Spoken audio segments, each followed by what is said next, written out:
Democrat. Today is Tuesday, May 10th, and it's time for the Chair's Daily Live. Happy Tuesday. Alrighty, so May is Asian American Pacific Islander Heritage Awareness Month. So happy AAPI Awareness Month. And it's also Women's Health Week.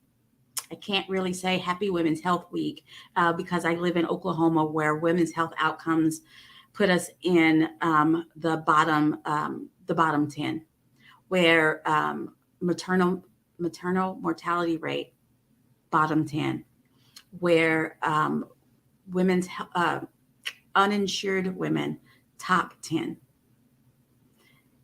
All of this is happening. I'm made aware of this in a week where our reproductive rights are once again being attacked, although it was supposedly settled law, although our justices have said that that it was settled law and they weren't going to fight against it, but they've leaked something. And so now we have to have a vote.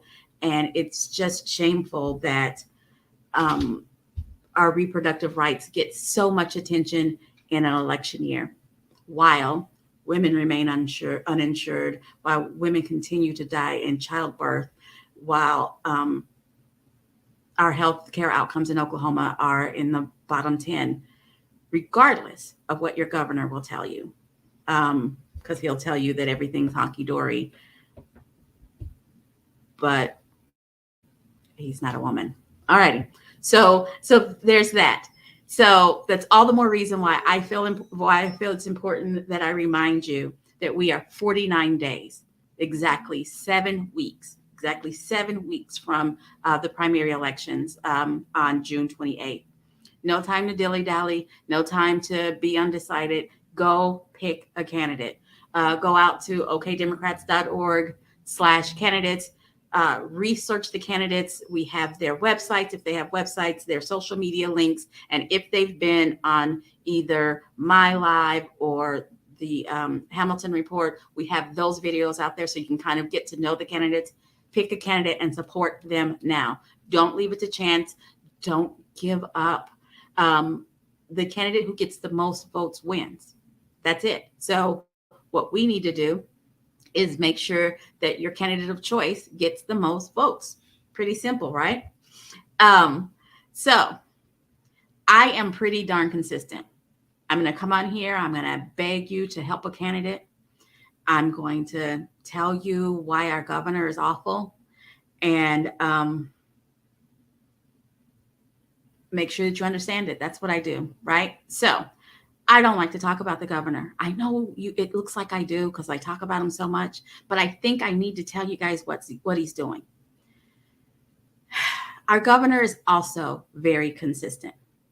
So in the news this week, and by the way, it's only Tuesday, but in the news this week, it's come out that he awarded a no bid contract, which is not how contracts are supposed to be done in Oklahoma government, but a no bid contract to an organization who was supposed to review our books, review our records, and make sure that COVID relief dollars were spent appropriately. Make sure that there were safeguards to make sure that COVID relief dollars were spent appropriately. So when you wonder, because I've been telling you about all this scandal, who's watching the store? We actually paid someone $325,000 to make sure that we were doing everything by the book. And she didn't even have to bid on it. She didn't have to compete. She just got the contract for $325,000 with the sole purpose of making sure that COVID dollars were spent appropriately. So let's remind you, because I've been talking about scandals, because that's part of what I do. I've been talking about scandals. Let's just focus on the COVID-related scandals. There's the $5.4 million that we spent on getting COVID supplies, PPE, and things like that. $5.4 million worth of stuff that we spent money on and didn't get. I think one. How about Class Wallet? That's the program that was set up to make sure that parents got access to funds to help them kind of get themselves ready to educate students during the time of educate their kids during the time of the pandemics. Class wallet. We talked about this last week. This is where, and thank God for independent reporting in our state, but this is where, first of all, Class Wallet asked us, said, hey, do you want to put any safeguards in? Are there any specific things? Do you want to narrow down what they could buy? So parents were buying things like TVs, Christmas trees, barbecue grills, because that was going to help their students learn during the pandemic. So more relief dollars that weren't spent appropriately, they were spent. So it was so haphazard that we actually sent almost $3 million back to the federal government because we didn't use it. I think she missed that one too, because she's not the one who called it out. The independent reporting in our state is who called it out. Then we have Swadley's. I'm throwing Swadley's in there because it was part of the plan to spend COVID relief funds to update our state parks, because you couldn't go to state parks, but whatever. But we spent COVID relief funds to update the state parks, and Swadley's was part of the updating of the state parks. I'm saying we need a refund, right? It was Jill Geiger Consulting LLC. Just so you know why I keep saying she. Jill Geiger Consulting LLC got a $325,000 no bid contract to make sure that we had enough controls to make sure that that COVID funds, relief funds, were spent appropriately. Wonder whose friend she was, because she got a no bid contract. So that one was a twofer, right? It was corruption, and it was very specific to cronyism, which our governor is famous for. Another thing he's famous for is fighting with the tribes. Like, one of the very first things he did was try to undo the compacts, right? Fighting with the tribes. So yesterday he announced that he was vetoing a bill that over 80% of our legislature agreed on. And keep this, Democrats and Republicans, it was bipartisan, agreed on the fact that we need to make sure that tribal law enforcement and Oklahoma State law enforcement have more avenues to work jointly. They said, this is what we need. Our legislature, in a bipartisan fashion, which is super rare, right? A bipartisan way, said we need to, tribal law enforcement, state law enforcement needs to develop more ways to work together. And the governor said, I'm vetoing this. And here's why. He wants to sabotage McGirt. And I will, real quick, what McGirt is if a crime happens on tribal land, then it falls under the jurisdiction on tribal land, or there is a tribal member involved, then it falls under the jurisdiction of the tribes. Okay.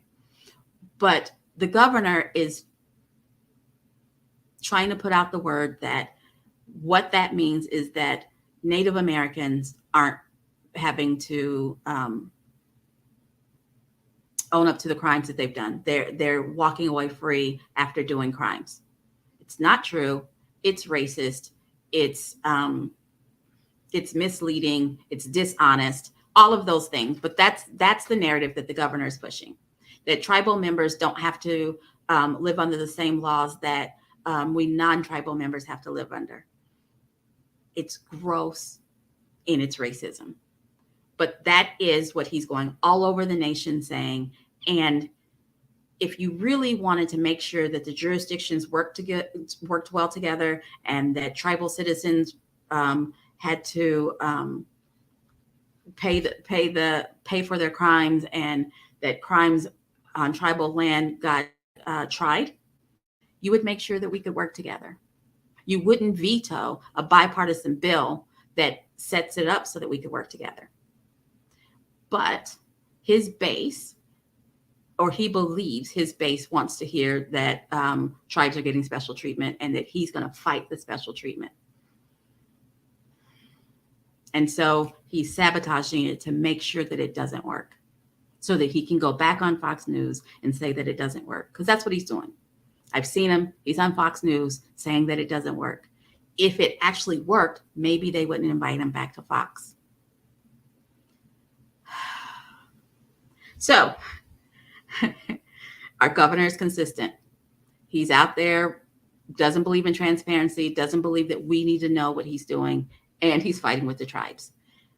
What he really is doing, and what I'm hearing, is that he is begging y'all to vote for somebody else. He's begging y'all to free him from the obligation of being our governor. So let's do that. Let's unite. Let's pick a candidate. We have 2 gubernatorial candidates that are that both have special qualifications. Pick one, get out there and work for her. Let's retire Stitt.